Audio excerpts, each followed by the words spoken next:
हम कर रहे हैं चैप्टर 6 इलेक्ट्रोमैग्नेटिक इंडक्शन। आज आपको यहाँ पे एक सेटअप दिख रहा होगा। मैंने एक थ्रेड को ऊपर बांधा हुआ है छत से, और थ्रेड से बांधा हुआ है एक मैग्नेट, स्ट्रॉन्ग मैग्नेट है, नियोडीमियम मैग्नेट।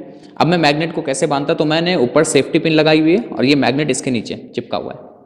ठीक, ये सेटअप इसलिए, अगर आपको आज ये क्लियर हो गया जो मैं समझाने जा रहा हूं, तो फिर इस टॉपिक में जो आज हम पढ़ने जा रहे हैं आपको लाइफ में कभी भी प्रॉब्लम नहीं होगी। ठीक है, तो चलिए स्टार्ट करते हैं।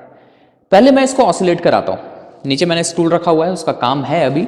ठीक है, मैं इसको ऑसिलेट करवाता हूं। देखिए, टाइम देखते रहिए अपने वीडियो में कितना टाइम ये ले रहा है। जब इसके ऑसिलेशन कंप्लीट हो जाएंगे, जब ये इक्विलिब्रियम में आ जाएगा, रेस्ट में आ जाएगा, चल रहा है। ठीक है, चलता रहेगा चलता रहेगा। यहां से मैंने इसको स्टार्ट किया था, इसका मोशन जहां से, इस पोजीशन से मैंने ऑसिलेट करवाया था। ठीक है, तो ये देखिए चलने पे ही लगा हुआ है। टाइम देखते रहिए जब से मैंने स्टार्ट किया, और जब ये इक्विलिब्रियम में आएगा तो देखने से लग रहा है अभी चलता ही रहेगा चलता ही रहेगा। ठीक, अब मैं थोड़ा इसमें चेंज करता हूं। मैं यहां पे एक कॉपर प्लेट रखता हूं, ये कॉपर है। अब देखिए, कॉपर मैग्नेट को अट्रैक्ट नहीं करता, ये देखिए अट्रैक्ट नहीं कर रहा। जैसे इसने आयरन को अट्रैक्ट किया हुआ है, ये कॉपर को अट्रैक्ट नहीं करता मैग्नेट, ये देखिए नहीं अट्रैक्ट करता, ये अट्रैक्ट नहीं करता। जैसे ये आयरन नील है, ऐसे में नहीं आ रहा समझ में, तो ये आयरन नील है यहाँ पे, तो ये इसको अट्रैक्ट कर देता है। ठीक है, नियोडीमियम मैग्नेट, ये कोई भी मैग्नेट आयरन को अट्रैक्ट कर देता है, लेकिन कॉपर को नहीं करता। ये कॉपर प्लेट है, ये देखिए इस पर कोई अट्रैक्शन नहीं है इसका, ये नीचे निकल गया, इस पर अट्रैक्शन नहीं है।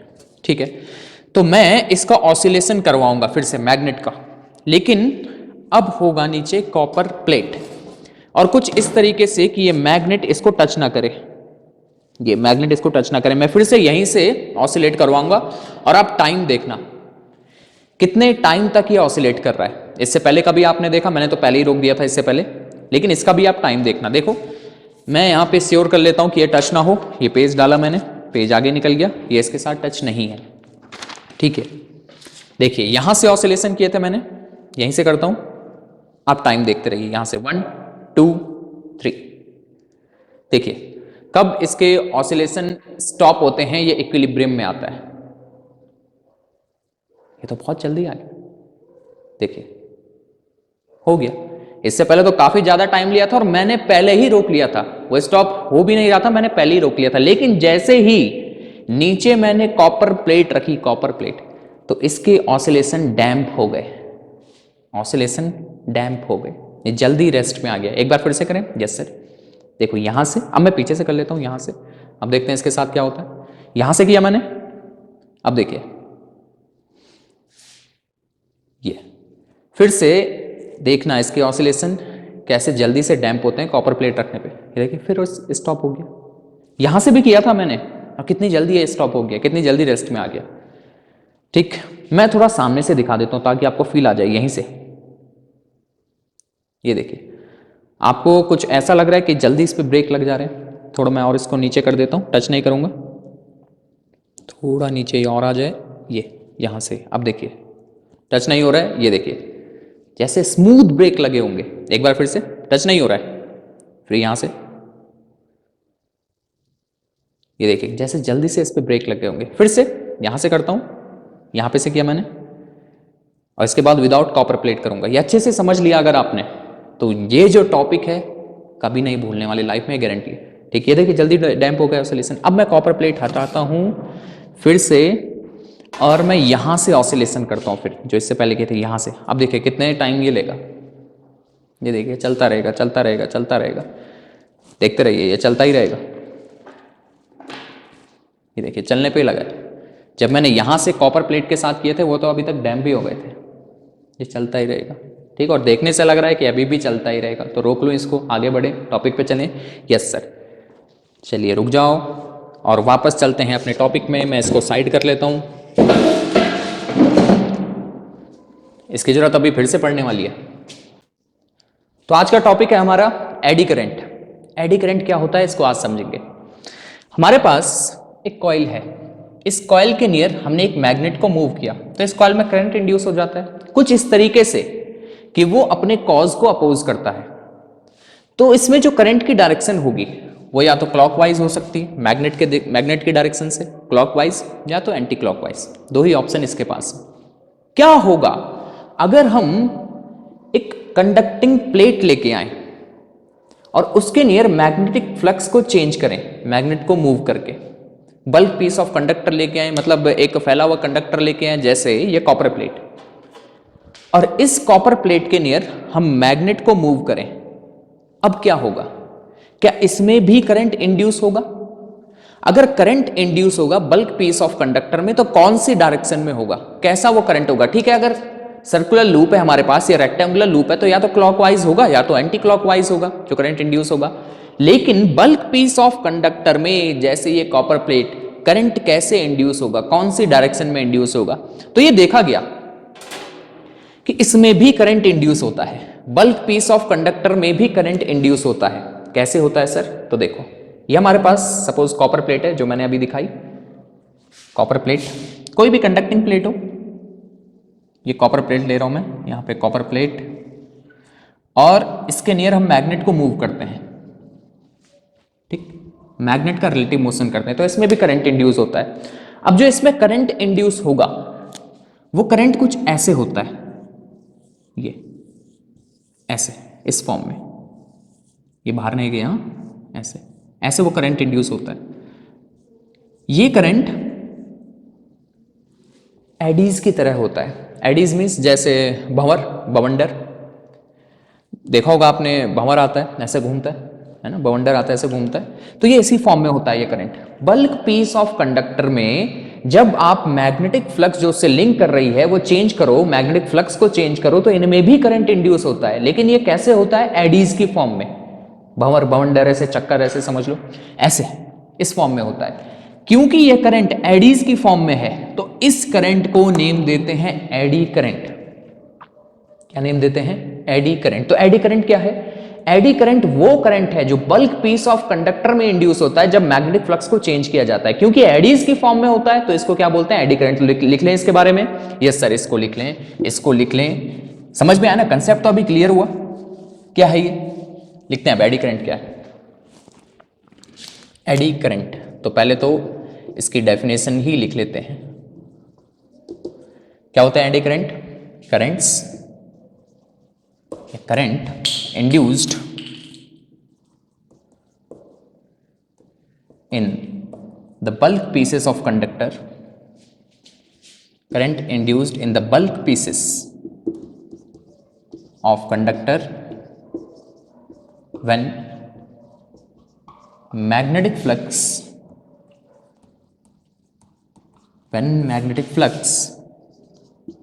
linked with the conductor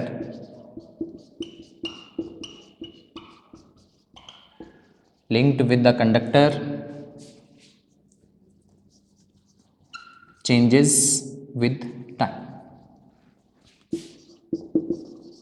तो एडी करंट वो करंट है जो बल्क पीस ऑफ कंडक्टर में इंड्यूस होता है जब मैग्नेटिक फ्लक्स जो उससे लिंक कर रही है उसको टाइम के साथ चेंज करें। क्योंकि एडीज की फॉर्म में है तो इसको एडी करंट बोला जाता है। यह एडी करंट डिस्कवर किया था फौकॉल्ट ने 1851 में। कब? 1851 में। ठीक, तो अभी जो मैंने आपको एक्टिविटी दिखाई वहां पे क्या हो रहा होगा, समझे उसको? यस सर, समझते हैं। देखो, तो एडी करंट का आपको कंसेप्ट तो क्लियर हुआ, होते क्या है। अब जो यहां पे हो रहा है उसको समझते हैं। ठीक, देखो देखो, ये कॉपर प्लेट है, बल्क पीस ऑफ कंडक्टर। ठीक, यहां पे जब मैग्नेट ऐसे मूव कर रहा था, जब कॉपर प्लेट नहीं थी, ठीक है, मूव करता रहेगा, कोई इसके ऑसिलेशन को रोकने वाला नहीं है, कोई इसके मोशन को अपोज करने वाला नहीं है।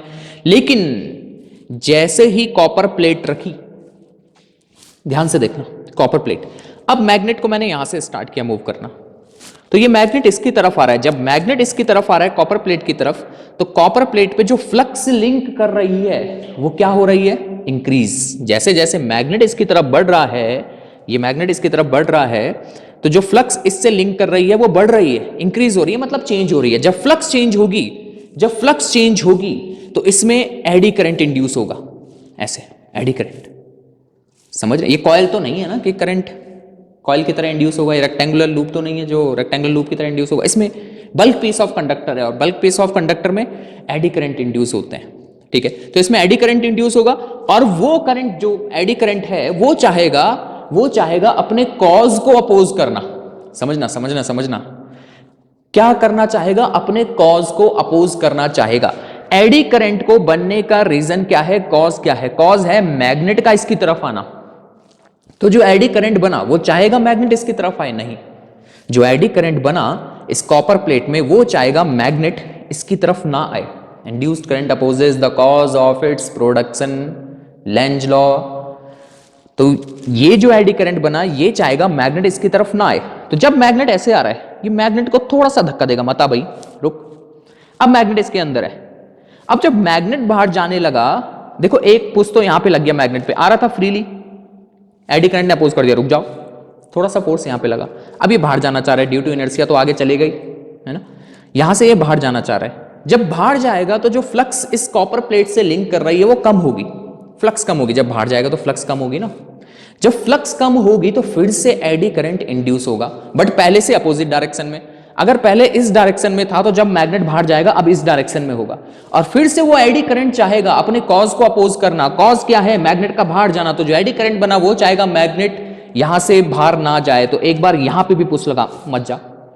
जब ये मैग्नेट आ रहा था एडी करंट ने बोला मत आओ, जब ये बाहर जाने लगा एडी करंट ने बोला बाहर मत जाओ। तो ये पुश लगता रहता है, लेकिन इनर्शिया की वजह से मैग्नेट मूव करेगा, लेकिन पुश भी लग रहा है इस पे, अंदर नहीं आने दे रहा, बाहर नहीं जाने दे रहा। तो इसके मोशन को अपोजिशन मिल रहा है, और एक टाइम ऐसा आएगा कि इसके ऑसिलेशन जल्दी डैम्प हो जाएंगे, ये इक्विलिब्रियम में आ जाएगा। क्योंकि इसके ऑसिलेशन डैम्प हो गए, खत्म हो गए, तो इसको कहा जाता है इलेक्ट्रोमैग्नेटिक डैम्पिंग। क्या बोला जाएगा? Electromagnetic damping. समझ गए? फिर से एक बार फिर से फाइनल टच दे देते हैं। जब कॉपर प्लेट नहीं थी, फ्री ऑसिलेशंस कर रहा था, कोई रोकने वाला नहीं था, आराम से खुश है वो। लेकिन जैसे ही यहां नीचे से कॉपर प्लेट आई तो कॉपर प्लेट में करंट इंड्यूस हुए, एडी करंट, एडीज की फॉर्म में। उस एडी करंट ने इसके मोशन को अपोज किया। जब अंदर आए नहीं आने दिया, जब बाहर जा रहा है नहीं जाने दिया, तो जल्दी इसके ऑसिलेशन डैम्प हो गए। क्लियर? समझ में आ गई? ये समझ में आ गया क्या चल रहा है यहाँ पे? ये चीज आपने पकड़ ली तो फिर कुछ भी नहीं है ये। तो आज का जो लेक्चर है कॉन्सेप्चुअल लेक्चर है, इसमें फॉर्मूला नहीं आएगा, थ्योरी आपको पकड़नी पड़ेगी इसकी। समझ गए यहाँ पे? क्लियर हुई बातें? क्या हुआ? ठीक है, तो ये क्लियर हो गया। तो एडीज के फॉर्म में इसमें करंट इंड्यूस हुए होंगे। जब मैग्नेट अंदर आएगा तब डायरेक्शन ये है सपोज, तो जब मैग्नेट बाहर जाएगा डायरेक्शन बदल जाएगी। ठीक हो गया? यस सर, ये समझ में आ गया। चलिए, इतनी बात क्लियर हुई तो अब आगे बढ़ते हैं इसमें। अब कोई जरूरी नहीं है कि आप मैग्नेट को घुमाओ। सपोज यहां पे आपने मैग्नेट लगा दिए, यहां पे नॉर्थ पोल आ गया मैग्नेट का, और इधर मैग्नेट का आ गया साउथ पोल। ठीक, ये साउथ पोल है। अभी जो मैंने आपको दिखाया एक्टिविटी, उसमें तो मैग्नेट को मूव कराया था, लेकिन जरूरी नहीं कि मैग्नेट ही मूव कर रहा हो। यहां पे सपोज आपने कॉपर प्लेट को मूव करा दिया, कॉपर प्लेट को ऑसिलेट करा दिया मैग्नेटिक फील्ड के बिटवीन। मैग्नेटिक फील्ड लगी हुई है, यहां कॉपर प्लेट ऑसिलेट कर रही है। ऐसे समझो यहां मैग्नेट का north pole, south pole, copper plate ऐसे ऑसिलेट कर रही है। तो कॉपर प्लेट के ऑसिलेशन भी क्या जल्दी डैम्प हो जाएंगे? Answer is yes. जब कॉपर प्लेट मैग्नेटिक फील्ड में आएगी, पहले कॉपर प्लेट बाहर है, फ्लक्स कितना लिंक कर रहा है? 0। जैसे जैसे ये अंदर आएगी, जैसे जैसे ये मैग्नेटिक फील्ड के अंदर आएगी तो फ्लक्स इंक्रीज होगी। फ्लक्स के चेंज होने से इसमें एडी करंट बनेगा। किसमें? मैग्नेट में नहीं, कॉपर प्लेट में। कॉपर प्लेट में एडी करंट बनेंगे जो इसके मोशन को अपोज करेंगे। मतलब ये अंदर आना कॉज है, एडी करंट का बनने का कॉज है कॉपर प्लेट का मैग्नेटिक फील्ड के अंदर आना। तो एडी करंट जो बना वो चाहेगा कि अपने कॉज को अपोज करे, ठीक है, अपने प्रोडक्शन के कॉज को अपोज करे। मतलब वो कॉपर प्लेट को बाहरी रखना चाहेगा। नहीं समझ आया? नॉर्थ पोल इधर मैग्नेट का, साउथ पोल, कॉपर प्लेट ऐसे आ रही है, फ्लक्स 0 से इंक्रीज होने लगा, एडी करंट बने, तो उन्होंने कॉज को अपोज किया। कॉज क्या है? कॉपर प्लेट का मैग्नेटिक फील्ड के अंदर आना। तो एडी करंट चाहेगा वो बाहरी रहे, और जब बाहर जाना चाहेगी, ये कॉपर प्लेट बाहर जाना चाहेगी, तो एडी करंट चाहेगा वो अंदर ही रहे। तो धीरे धीरे ऑसिलेशन डैम्प हो जाएंगे। तो कोई जरूरी नहीं कि मैग्नेट को मूव करो, जैसा मैंने दिखाया, कॉपर प्लेट को भी मूव किया जा सकता है। तो ओवरऑल जो हमें यहाँ पे समझ आया, वो हमें ये समझ आया, जब बल्क पीस ऑफ कंडक्टर पे मैग्नेटिक फ्लक्स जो लिंक कर रही है उसको बदलो तो उसमें करंट इंड्यूस होते हैं। किस फॉर्म में? एडीज की फॉर्म में, और वो अपने कॉज को अपोज करते हैं, जो मैंने आपको यहां पे एक्टिविटी के थ्रू भी बता दिया। तो इतनी बातें आई होप आपको समझ में आ गई होंगी। ठीक है, अब देखो, सपोज हमने इस कॉपर प्लेट में स्लॉट्स बना दिए, ऐसे कट कर दिया इसको, ऐसे हमने इसमें स्लॉट्स बना दिए, ऐसे यहां से ये पार्ट हटा दिया। ठीक, तो ये अब कॉपर प्लेट ये रह गई, स्लॉट्स बना दिए ना इसमें। अब क्या होगा? स्लॉट्स बना के हमने इसको फिर से ऑसिलेट कराया। ठीक, ये पार्ट कट कर दिया, हटा दिया, कट करके हटा दिया, कट करके हटा दिया। अब इसको फिर से ऑसिलेट कराया मैग्नेटिक फील्ड में। अब क्या होगा बताइए? अब ये फ्रीली स्विंग करेगा। अब इसके ऑसिलेशन उतनी जल्दी डैम्प नहीं होंगे। सुनिए फिर से, यहां पे स्लॉट्स जब हमने बनाए, अब इसके ऑसिलेशन जल्दी डैम्प नहीं होंगे, जल्दी खत्म नहीं होंगे। क्यों सर, ऐसा क्यों? समझते हैं। ठीक है, देखो, पहले एडी करंट के बनने का एरिया बड़ा था, लेकिन अब हमने ये पार्ट हटा दिया। ठीक, ये पार्ट हटा दिया, यहां से कट करके, यहां से कट करके, यहां से कट करके, तो एडी करंट के जो फ्लो होने का एरिया है वो हमने कम कर दिया। ये पार्ट हटा दिया ना, तो एडी करंट के जो फ्लो होने का एरिया था वो हमने कम कर दिया। अगर हमने एरिया कम कर दिया, एरिया कम कर दिया तो क्या होगा? ये डेफिनेशन लिख ली थी ना। ठीक है, देखो, हमने स्लॉट्स बना के एरिया को कम कर दिया, और अगर एरिया कम कर दिया तो हम जानते हैं resistance equal to resistivity into length upon area. अगर एरिया कम कर दिया तो रेजिस्टेंस बढ़ जाएगा, अगर रेजिस्टेंस बढ़ जाएगा तो जो एडी करंट है सर्किट में वो कम हो जाएगा, और अगर एडी करंट कम हो गया तो अपोजिशन भी कम हो जाएगा। तो अब ये फ्रीली स्विंग करेगा, इसकी ऑसिलेशन भी डैम्प होंगे बट उतनी जल्दी नहीं होंगे।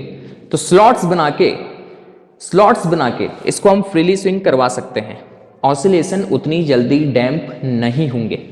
समझ गए ना? क्यों?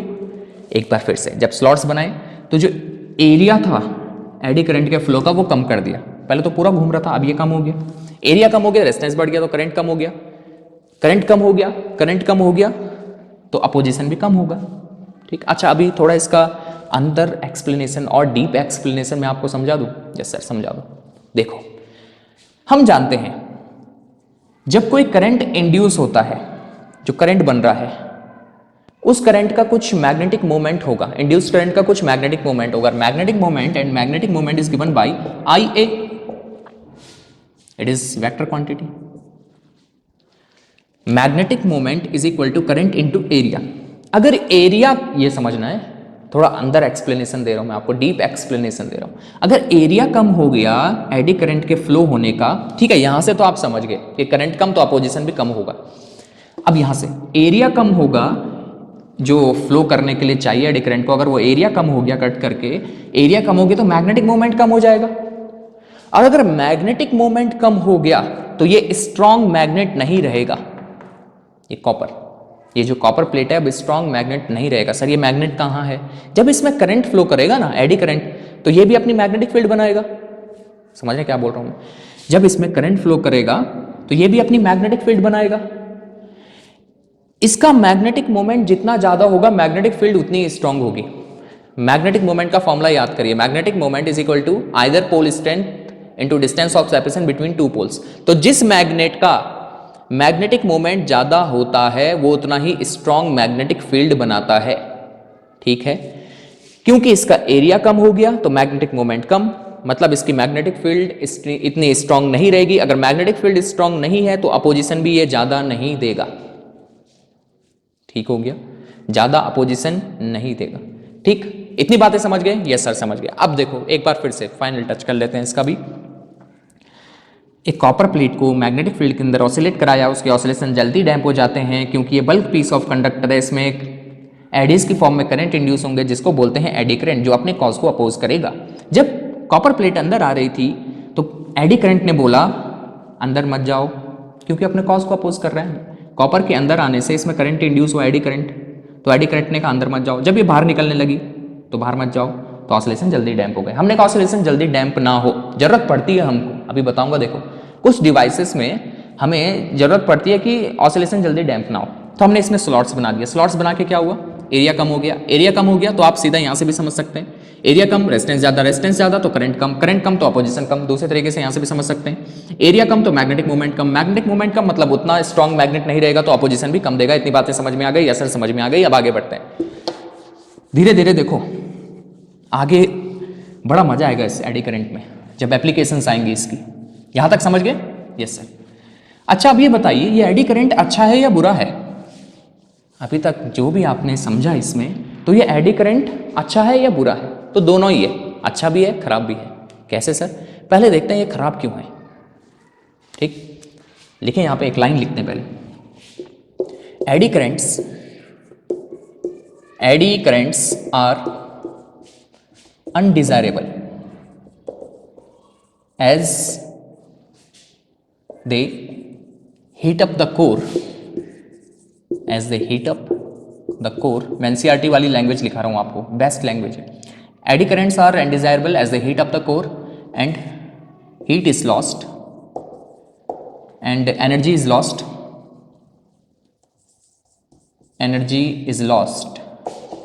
in the form of heat,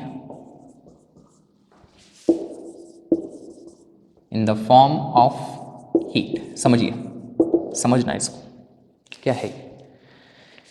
transformer की बात करें जो आप आगे पढ़ेंगे अल्टरनेटिंग करंट में, या इलेक्ट्रिक मोटर की बात करें, या और भी कोई डिवाइस जिसमें वायर को वूंड करना पड़ता है मेटेलिक कोर के बाहर, जैसे ट्रांसफार्मर की बात कर लो। खैर अल्टरनेटिंग करंट में आएगा, लेकिन अभी थोड़ा सा समझ लेते हैं उसको।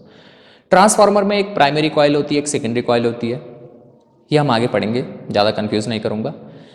वहाँ पे हमको एक मेटेलिक कोर लगानी पड़ती है ताकि फ्लक्स का लीकेज ना हो। कोर लगाते हैं हम आयरन की, क्योंकि आयरन एक फेरोमैग्नेटिक मटेरियल है, तो वो फ्लक्स को, मैग्नेटिक फील्ड को अपने अंदर से पास कर देता है, लीक नहीं होने देता है, बाहर नहीं जाने देता है। तो आयरन की कोर वहाँ पे लगानी पड़ती है। तो सीधा सीधा याद रखिए, अभी जब ट्रांसफार्मर आएगा तब क्लियर होगा, लेकिन अभी सीधा ये याद रखिए कि ट्रांसफार्मर में हम आयरन कोर यूज करते हैं, वो फ्लक्स को इधर उधर फैलने से रोक देता है। ठीक है, अब देखिए जब हमने आयरन कोर यूज की तो ट्रांसफार्मर में प्राइमरी कॉइल से हम करंट देते हैं, एसी इनपुट, जो कि बार बार अपनी डायरेक्शन चेंज करता रहता है।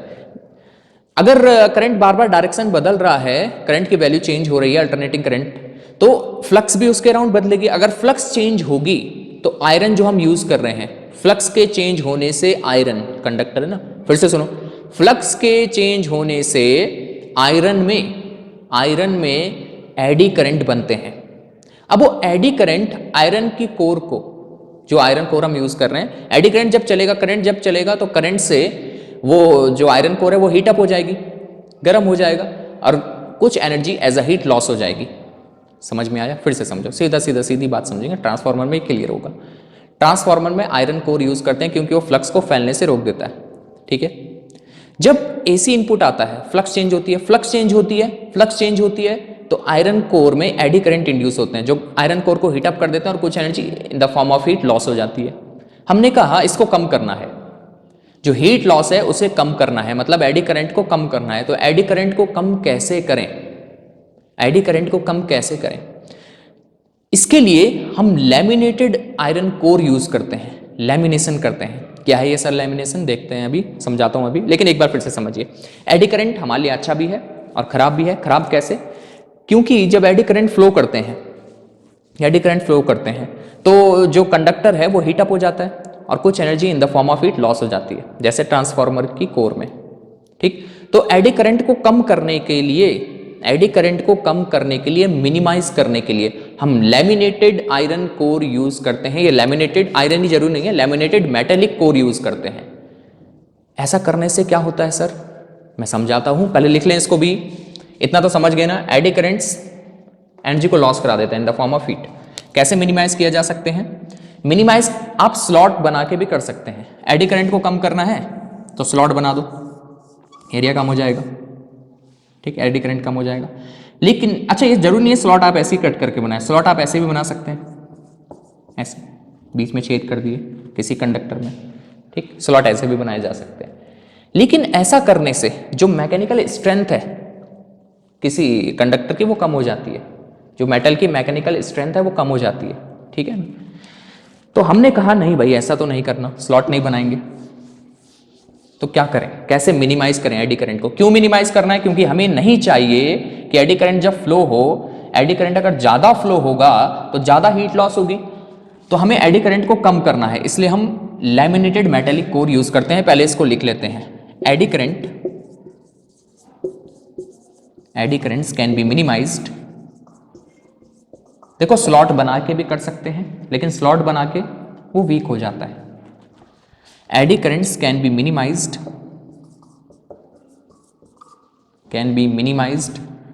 By using laminated metallic core use करके। ठीक, देखो अगर ट्रांसफॉर्मर में जब आएगा वहां पे ज्यादा क्लियर होगा, लेकिन अभी थोड़ा फील देने के लिए आपको, ठीक, एडी करंट के अकॉर्डिंग अभी आप समझ रहे हैं। यह है ट्रांसफॉर्मर, थोड़ा यहां से दिखाता हूं मैं आपको। ये सर ये कहाँ है ट्रांसफॉर्मर, वो तो हमने मार्केट में देखे हैं, इतने बड़े बड़े होते हैं। अरे भाई छोटे, इससे छोटे भी होते हैं। तो ये सीडी प्लेयर का ट्रांसफॉर्मर है, सीडी प्लेयर का। ठीक, इस ट्रांसफॉर्मर में ये आयरन कोर है, ये जो आपको दिख रही है। अगर आप ध्यान से देखो तो यहाँ पे इस आयरन को के टुकड़े लगाए गए हैं, ये देखिए ये टुकड़े लगाए गए हैं, ऐसे पीसेस लगाए गए हैं, और इसको कहते हैं लैमिनेटेड आयरन कोर। लैमिनेशन मतलब टुकड़े टुकड़े, लैमिनेशन टुकड़े टुकड़े, लैमिनेटेड मतलब टुकड़े टुकड़े, तो ये पीसेस लगाए गए, तो ये लैमिनेटेड आयरन कोर है। ये एडी करंट को कम कर देती है। एडी करंट को कम करने से जो हीट लॉस है वो भी कम हो जाता है, मिनिमाइज हो जाता है, कम से कम हो जाता है। तो लैमिनेशन करने से क्या फायदा हुआ, ये देखिए लैमिनेशन तो समझ में आ गया ना आपको। ये लैमिनेटेड आयरन कोर, थोड़ा अगर ये ओपन होगी, नहीं भाई नहीं होगी, ये लैमिनेटेड आयरन कोर। ठीक है, देखते हैं लैमिनेटेड आयरन कोर से कैसे एडी करंट कम हो जाते हैं, समझे उसको। यस सर, पहले ये आयरन कोर ऐसे थी, पूरा एक आयरन था, ठीक, तो यहाँ पे एडी करंट ऐसे बन रहा होगा, ऐसे ये एडीज बन रहे हैं, यहाँ पे ये एडीज बन रहे हैं। हमने लैमिनेटेड आयरन कोर कर दी, इसके टुकड़े टुकड़े कर दिए, तो एक पीस ये हो गया। अब जो देखिए लैमिनेशन में क्या करते हैं, जो हम ये पीसेस करते हैं, पहले यहाँ पे ऐसे बना देता हूँ, ये पीसेस, एक यहाँ पे पीस, यहाँ पे पीस, ऐसे ये जो हम पीस लगाते हैं, जो टुकड़े टुकड़े लगाते हैं हम जब लैमिनेशन करते हैं, तो एक आयरन का पीस ये हो गया। इसके बाद हम इंसुलेटर लगाते हैं, कोई इंसुलेटिंग लेयर लगा देते हैं पतली सी, फिर उसका दूसरा पीस इधर लगा देते हैं, फिर उसके इधर इंसुलेटिंग मटेरियल, फिर एक और पीस उधर लगा देते हैं। ठीक, ऐसा करने से क्या होता है, देखो पहले एडी करंट का जो एरिया ऑफ फ्लो था, जो फ्लो का एरिया था वो ज़्यादा था, वो ज़्यादा एरिया में फ्लो कर रहा था। लेकिन जब पीसेस लगा दिया, और पीसेस आपस में कनेक्ट नहीं है इसलिए इंसुलेटर लगाया, एक पीस लगाया इंसुलेटर, ताकि पीस आपस में कनेक्ट ना हो, इंसुलेटर फिर पीस फिर इंसुलेटर। ऐसा करने से क्या हुआ, इसका एरिया देखिए फ्लो होने का वो कम हो गया। अब एडीज इतने में ही बन रहे हैं, एक एडी ये इसमें बन गया, एक इसमें बन गया, एक इसमें बन गया। अभी तो ये पूरा घूम रहा था ना, एरिया ज़्यादा था। अब ये इतने छोटे छोटे एरिया में अब एडी बन रहे हैं, तो जो इनके फ्लो का एरिया था वो हमने कम कर दिया लैमिनेशन करके। समझ रहे हैं ना, लैमिनेशन क्या हुआ, टुकड़े टुकड़े पीसेस लगाना, और बीच में क्या लगा देते हैं, कोई इंसुलेटिंग लेयर लगा देते हैं। ठीक, इससे ये जो हमारे पास आयरन पीसेस हैं आपस में कनेक्ट नहीं रहते, तो इसको कहते हैं लैमिनेशन करना, लैमिनेटेड आयरन कोर इसको कहते हैं। ऐसा करने से क्या हुआ, ऐसा करने से जो एरिया ऑफ फ्लो था, एडी करंट का जो फ्लो का एरिया था वो कम हो गया, और एरिया कम हो गया तो थोड़ी देर पहले मैंने आपको बताया एरिया कम, रेजिस्टेंस ज़्यादा, तो जो करंट है वो कम हो जाएगा, एडी करंट कम हो जाएगा तो अपोजिशन कम देगा। ऐसे नहीं समझ रहे तो ऐसे समझ लो, मैग्नेटिक मोमेंट इक्वल टू आई है, एरिया कम तो मैग्नेटिक मोमेंट कम, मतलब स्ट्रेंथ कम हो गई तो अपोजिशन भी कम देगा। ठीक हो गया, इतनी बात समझ गए, ये क्लियर हो गई इतनी बातें। तो अभी तक क्या देखा उसकी समरी, फिर आगे बढ़ने वाले हैं। अभी तक हमने देखा जब भी बल्क पीस ऑफ कंडक्टर से मैग्नेटिक फ्लक्स चेंज करो, करंट इंड्यूस हो जाता है in the form of eddies. ठीक है, क्योंकि वो एडीज की फॉर्म में है तो उसको बोल रहे हैं एडी करंट। फौकॉल्ट ने डिस्कवर किया 1851 में। ठीक है, मैंने आपको एक्टिविटी के थ्रू बताया क्यों ऑसिलेशन डैम्प हो जा रहे हैं मैग्नेट के। ठीक, अगर हमें चाहिए कि कॉपर प्लेट, अब कॉपर प्लेट मैग्नेटिक फील्ड के अंदर मूव कर रही है, उसकी ऑसिलेशन डैम्प ना हो, तो हम क्या कर देते हैं, स्लॉट्स बना देते हैं। ठीक, एडी करंट अच्छा है या बुरा है, दोनों ही है। पहले मैंने बताया गलत कैसे है, क्योंकि जब एडी करंट फ्लो करता है तो कुछ एनर्जी लॉस हो जाती है in the form of heat. ठीक, और कैसे मिनिमाइज किया जा सकता है, by using laminated iron core, slots बना के भी। लेकिन स्लॉट्स बनाना हर जगह इतना इजी नहीं है, मैकेनिकल स्ट्रेंथ भी कम हो जाती है मेटल की, तो हम लैमिनेटेड आयरन कोर यूज करते हैं। अब देखते हैं एडी करंट अच्छा कैसे है। ये तो हमने देख लिया एडी करंट कैसे गलत है, अब देखते हैं एडी करंट अच्छा कैसे है। लिखिए, एप्लीकेशंस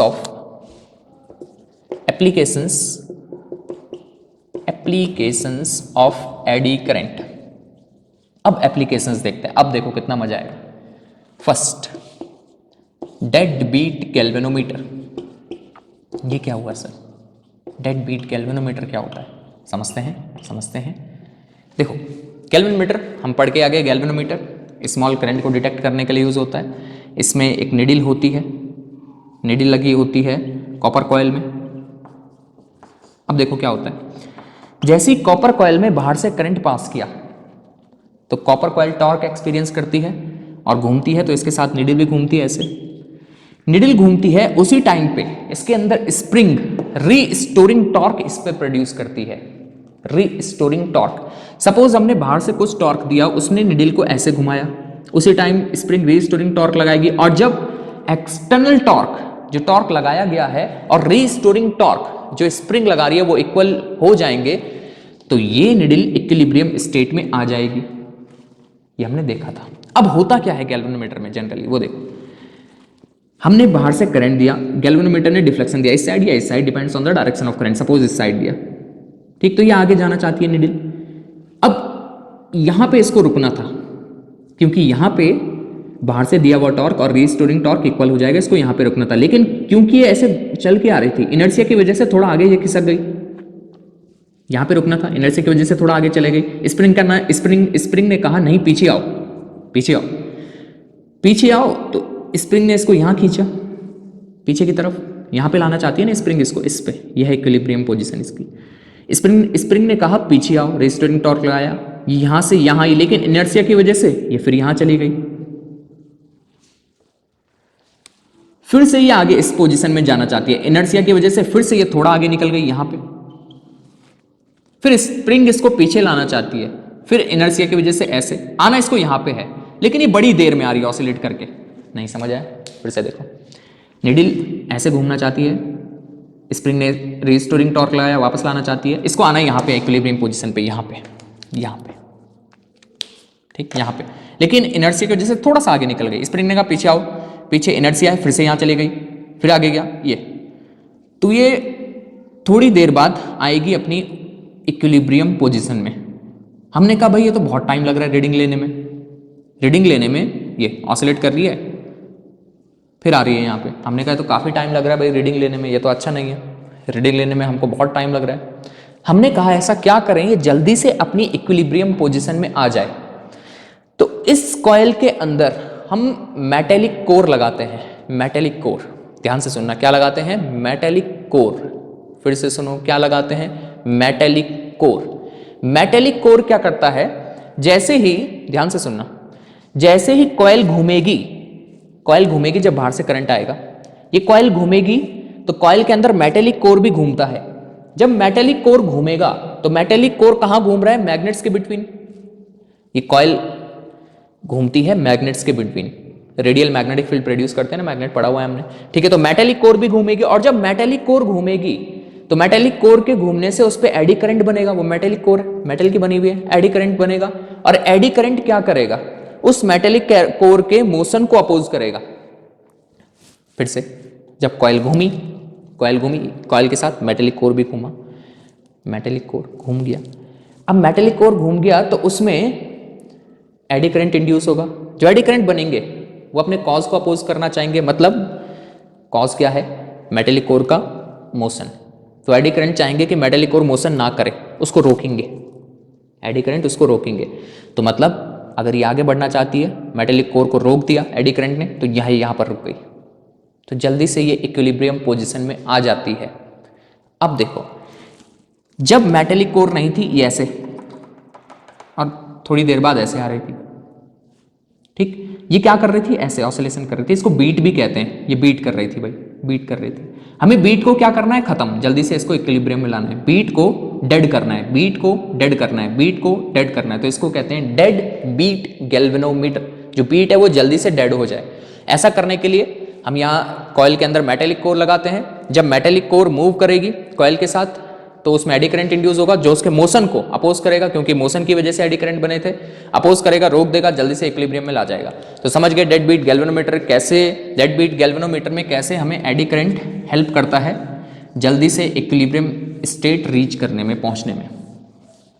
ठीक, चलिए आगे एप्लीकेशंस देख रहे हैं एडी करंट के, आगे बढ़ते हैं, लिखते हैं मैग्नेटिक ब्रेक्स इन ट्रेन्स। ये काफी मजेदार है। देखिए, अगर हम ब्रेक की बात करें तो यहां पे जो ब्रेकिंग होती है, मैग्नेटिक ब्रेकिंग, ये काफी स्मूथ होती है। अभी मैंने दिखाया स्टार्टिंग में, इसीलिए वो एक्टिविटी आपने देखा होगा कितनी स्मूथली वो मैग्नेट रेस्ट में आ रहा था, झटका नहीं लग रहा था उस पर, बहुत स्मूथली वो रेस्ट में आ रहा था। तो मैग्नेटिक ब्रेक्स बहुत स्मूथ होते हैं, बहुत स्मूथ होते हैं। ठीक है, कैसे काम करते हैं ये देखते हैं। देखिए, ये ट्रेन का व्हील है, मेटल का बना हुआ, ट्रेन का व्हील मेटल का बना हुआ। ठीक, मैग्नेटिक ब्रेकिंग बता रहा हूं मैं आपको। हाइड्रोलिक ब्रेक्स तो हमने 11th में पढ़ लिए, अब मैग्नेटिक ब्रेक्स हैं। यहां पे ये व्हील मेटल का बना हुआ, और इस व्हील के इधर ऐसे, यहां पे हम लगा देते हैं मैग्नेट या इलेक्ट्रोमैग्नेट, इलेक्ट्रोमैग्नेट हम लगा देते हैं।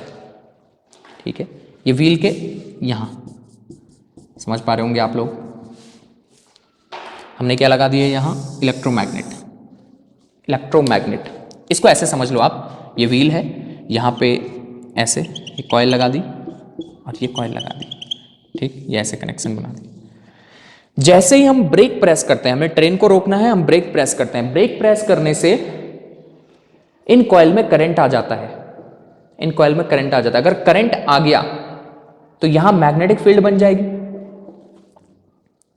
समझ गए, ये कॉइल लगी हुई है ऐसे, यहां पे है मेरे पास, यहां पे व्हील घूम रहा है, हमने ब्रेक प्रेस किया ट्रेन का रोकने के लिए, तो एक कॉइल ऐसे इधर से आ रही है, एक कॉइल इधर से, दो कॉइल है, एक इधर से लगी हुई है ऐसे, और एक इधर से लगी हुई है, और यहां व्हील घूम रहा है ऐसे, समझ गए अब? ठीक है, फील आ गया होगा आपको। अब देखो, ये व्हील घूम रहा है ऐसे, ये व्हील ऐसे घूम रहा है, यहां पे और यहां पे इलेक्ट्रोमैग्नेट लगे हुए हैं। ब्रेक लगाया, करंट फ्लो हुआ, करंट फ्लो हुआ तो यहां मैग्नेटिक फील्ड इंक्रीज हुई, इस रीजन में मैग्नेटिक फील्ड इंक्रीज हुई। अब ये व्हील तो ऐसे घूम रहा था, जब ये घूम रहा था, ये वाला पार्ट देखिए, ये वाला पार्ट यहां पे है हमारे पास इलेक्ट्रोमैग्नेट्स, यहां पे और यहां पे। जैसे ही ब्रेक लगाया, करंट फ्लो हुआ, मैग्नेटिक फील्ड इंक्रीज हुई, ये वाला पार्ट आगे आया, जब ये यहां से यहां आगे आया, अभी इस पे कितना फ्लक्स लिंक कर रहा था हमारे पास, जो इलेक्ट्रोमैग्नेट है, एक यहां पे है, एक यहां पे है। ठीक, इधर ऐसे, ये वाला पार्ट इस पे कितना फ्लक्स लिंक कर रहा है, 0।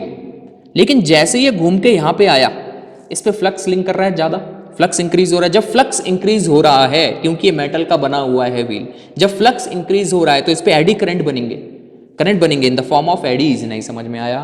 फिर से देखो, दो इलेक्ट्रोमैग्नेट तो समझ गए ना, यहां और यहां लगे हुए हैं। जैसे ब्रेक लगाया, करंट फ्लो हुआ इस कॉइल में, करंट फ्लो हुआ तो मैग्नेटिक फील्ड इंक्रीज हुआ, मैग्नेटिक फील्ड इंक्रीज हुआ तो यहां ये वाला पार्ट ऐसे घूम के आगे आया। अभी इस पे कितना फ्लक्स लिंक कर रहा था, 0। जब यहां आया, फ्लक्स इंक्रीज हुआ, फ्लक्स इंक्रीज हुआ, एडी करंट इंड्यूस हुए। एडी करंट क्या चाहेंगे, कॉज को अपोज करना। कॉज क्या था, कॉज क्या था, कॉज क्या था एडी करंट के बनने का? कॉज था इस पार्ट का यहां इस रीजन में आना। तो जो एडी करंट बनेंगे वो चाहेंगे ये इस रीजन में आए, नहीं, वो नहीं चाहेंगे इस रीजन में आए, तो थोड़ा सा इस पे ऐसे फोर्स लगा। अब जब ये बाहर जाना चाहता है, ये वाला पार्ट जब बाहर जाना चाहता है तो एडी करंट फिर से बनेगा, क्योंकि फ्लक्स डिक्रीज होगी। एडी करंट चाहेगा ये बाहर जाए, नहीं, ये बाहर नहीं जाए, तो ये यहीं फंस जाता है। इतनी हाई मैग्नेटिक फील्ड होती है। नहीं समझ आया सर? देखो फिर से, इलेक्ट्रोमैग्नेट लगाए, जैसे ही ब्रेक लगाया, करंट फ्लो हुआ, करंट फ्लो हुआ, फ्लक्स इंक्रीज हुआ, ये वाला पार्ट जैसे इसके अंदर आया, एडी करंट बना, नहीं आने दे रहा। और जब बाहर जाना चाह रहा है नहीं जाने दे रहा, इतनी हाई मैग्नेटिक फील्ड है कि फंस जाता है, यहीं फंस जाता है, ठीक, और ट्रेन स्टॉप हो जाती है, रुक जाती है, और बड़ा स्मूथ होता है जैसे मैंने बताया, ठीक। चलिए, तो यहां भी हमें एडी करंट हेल्प करता है। आगे बढ़े, थर्ड एप्लीकेशन देखते हैं। Third application, induction furnace.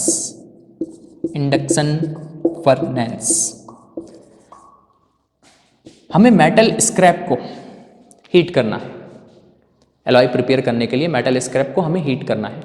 Metal scrap को हीट करना है तो हमने कहा भाई चलो इसको किसी केरोसिन ऑयल से हीट अप कर दो, यहाँ पे लगा दो इलेक्ट्रोड्स, इलेक्ट्रिक आर्क से हीट कर दो, लेकिन ये इतनी हीट नहीं बना पाते, इतना टेम्परेचर नहीं दे पाते। हमें बहुत ज़्यादा हाई टेम्परेचर चाहिए, मेटल स्क्रैप को हीट करने के लिए बहुत हाई टेम्परेचर चाहिए, तो हम एडी करंट से अचीव करते हैं। कैसे? यहाँ पे हमारे पास ऐसे इंडक्शन फर्नेस का बता रहा हूँ मैं कैसे काम करती है एडी करंट पे, तो ज़्यादा डिटेल में नहीं जाएंगे इसमें। यहाँ पे हमारे पास एक मिट्टी का बनाया हुआ कोई पॉट समझ लो, इसके अंदर वो मेटल स्क्रैप जिसको हमें हीट करना है, किसी और मेथड से हम इतना टेम्परेचर नहीं ला पा रहे हैं कि ये हीट अप हो जाए, ये गल जाए, मेल्ट करना है इसको। फिर से मेटल स्क्रैप इसके अंदर भरा हुआ है, मिट्टी के अंदर, एक मिट्टी का बनाया हुआ हमने इतना बड़ा बर्तन जैसा, इसके अंदर मेटल स्क्रैप है, इसको हमें मेल्ट करना है। हमें चाहिए बहुत हाई टेम्परेचर इसको गर्म करने के लिए, जो हम किसी मेथड से अचीव नहीं कर पा रहे हैं। तो हम क्या करते हैं, हमने भरा इसको मिट्टी के अंदर और यहाँ लगा दिए हमने इलेक्ट्रोमैग्नेट्स। इलेक्ट्रोमैग्नेट समझ रहे हैं ना, जैसे एक आयरन रॉड, उसके बाहर हमने लगा दिया कॉयल, ठीक, इलेक्ट्रोमैग्नेट, ये आयरन रॉड और इसके बाहर लगा दिया कॉयल, आयरन रॉड कॉयल, जो मैंने आपको दिखाया था फैराडे फर्स्ट एक्सपेरिमेंट में भी, वो आयरन रॉड थी, उसके बाहर कॉयल लगा हुआ था, गैल्वेनोमीटर के साथ अटैच की थी मैंने, वो एक इलेक्ट्रोमैग्नेट ही है, ठीक है। उससे हम इससे एसी करंट पास कर रहे हैं, अल्टरनेटिंग करंट इससे पास कर रहे हैं। अल्टरनेटिंग करंट क्या है, अपनी डायरेक्शन बार बार बदलता रहता है, हम आगे पढ़ेंगे इसके बाद के चैप्टर में, ठीक। ये अपनी डायरेक्शन बार बार चेंज करता रहता है, एक बार ऐसे फ्लो होगा यहाँ से ऐसे, और एक बार ऐसे, ऐसे और ऐसे, डायरेक्शन बदलता रहता है, इसीलिए इसका नेम है अल्टरनेटिंग करंट, ठीक है। चलो देखते हैं, जैसे ही हमने यहाँ से करंट पास किया तो फ्लक्स इंक्रीज होना स्टार्ट हुआ, फ्लक्स इंक्रीज हुआ तो यहाँ ये मेटल स्क्रैप एक बल्क पीस ऑफ कंडक्टर बन गया, ये मेटल स्क्रैप एक बल्क पीस ऑफ कंडक्टर बन गया, मेटल मेटल मेटल मेटल जुड़ गया ना, बल्क पीस ऑफ कंडक्टर। तो यहाँ क्या होगा, एडी करंट इंड्यूस होगा, एडी करंट इंड्यूस होगा, ठीक। अब सपोज एडी करंट का डायरेक्शन ऐसा है, इधर छोटे छोटे एडीज, बड़े बड़े एडीज यहाँ बन जाएंगे, ठीक है। अब करंट ने अपनी डायरेक्शन बदल दी, अल्टरनेटिंग करंट है, तो फिर से एडी करंट इंड्यूस होगा, बट पहले से अपोजिट डायरेक्शन में, पहले से अपोजिट। अब ये जो एडी करंट है ये पूरे मेटल में फ्लो करेगा, पूरे मेटल में, तो ये मेटल को हीट अप कर देगा और बहुत हाई टेम्परेचर यहां चले जाएगा, समझ रहे, क्योंकि ये पूरे मेटल में मूव कर रहा है एडी करंट, तो ये बहुत हाई टेम्परेचर कर देगा और ये जो मेटल स्क्रैप है इसको मेल्ट कर देगा। बहुत हाई टेम्परेचर हम यहां से अचीव कर सकते हैं, समझे। अगर हम डायरेक्ट करंट यहां लगा दें तो डायरेक्ट करंट अपनी मैक्सिमम वैल्यू पे पहुंचेगा, उसके बाद वैल्यू चेंज नहीं होगी, डायरेक्ट करंट है ना, वैल्यू नहीं बदलेगी, 5 एम्पियर का है तो 5 एम्पियर ही, और अगर वैल्यू नहीं बदलेगी तो मैग्नेटिक फील्ड चेंज नहीं होगी, फील्ड चेंज नहीं होगी तो एडी करंट इंड्यूस नहीं होगा, क्योंकि अल्टरनेटिंग करंट की वैल्यू बार बार बदलती रहती है, डायरेक्शन भी बदलती रहती है, ठीक, डायरेक्शन भी चेंज होती रहती है और इसका मैग्नीट्यूड भी बदलता रहता है। तो इस वजह से यहाँ एडी करंट बनेगा, एक बार इस डायरेक्शन में, एक बार इस डायरेक्शन में, ये पूरे मेटल स्क्रैप में चलेगा, तो ये बहुत हाई टेम्परेचर कर देगा मेटल स्क्रैप का, इसको हीट अप कर देगा, ठीक, गला देगा। तो ये इंडक्शन फर्नेस ये भी एडी करंट पे वर्क करता है, ठीक। Fourth example, electric power meter. अब तो डिजिटल पावर मीटर आ गए, घर में लगे होते हैं, पहले एनालॉग टाइप पावर मीटर, उसमें एक साइनी डिस्क होती थी, साइनी मेटल डिस्क, तो वो घूमती थी एडी करंट से, ठीक, क्योंकि अल्टरनेटिंग करंट आता था, तो alternating current eddy current produce करता था, वो घूमती थी, ठीक है। इसके अलावा हमारे पास और भी एग्जाम्पल हो सकते हैं, उनकी डिटेल में नहीं जाऊंगा मैं। स्पीडोमीटर, वो भी एडी करंट पे बेस्ड है, और इसके अलावा डाईएथर्मी प्रोसेस। डाईएथर्मी प्रोसेस बॉडी में टिश्यूज़ को हीटअप करने के लिए यूज़ होती है। बॉडी टिश्यूज़ को हीटअप करने के लिए हम डायथर्मिक प्रोसेस यूज़ करते हैं। तो ये सब एडी करंट पे बेस्ड है, ये एडी करंट के एप्लीकेशन है। इसके अलावा और भी सारे एप्लीकेशन है, ज़्यादा डिटेल में नहीं जाएंगे इसमें अब। तो आज जो हमने पढ़ा एडी करंट, क्या होता है eddy current? Bulk piece of conductor में अगर फ्लक्स जो लिंक कर रही है उसको बदलें तो उसमें एडीज की फॉर्म में करंट इंड्यूस होते हैं, जिसको बोलते हैं एडी करंट। ठीक, जैसे मैंने आपको एक्टिविटी दिखाई, जब मैग्नेट कॉपर प्लेट के सामने आ रहा था तो कॉपर प्लेट में फ्लक्स इंक्रीज हुई, फ्लक्स चेंज हुई, तो एडी करंट इंड्यूस हुआ जिसने मैग्नेट को अंदर नहीं आने दिया। और जब मैग्नेट बाहर जाने लगा तो एडी करंट ने बोला बाहर मत जाओ, तो उसके ऑसिलेशन जल्दी डैम्प हो गए। इसको कहते हैं इलेक्ट्रोमैग्नेटिक डैम्पिंग। हमें इलेक्ट्रोमैग्नेटिक डैम्पिंग को कम करना है, स्लॉट्स बना देते हैं, स्लॉट्स हम बना देते हैं, लेकिन हर जगह स्लॉट्स बना के काम नहीं चलता। तो हमने कहा लैमिनेटेड आयरन कोर यूज़ कर लो, लैमिनेटेड मेटेलिक कोर यूज़ कर लो। ठीक है, एडी करंट हमारे लिए अच्छा है या बुरा है? दोनों ही है। बुरा कैसे है? क्योंकि कुछ energy in the form of heat loss हो जाती है, जहाँ पे हमें नहीं चाहिए वहाँ पे भी एडी करंट आ जाता है।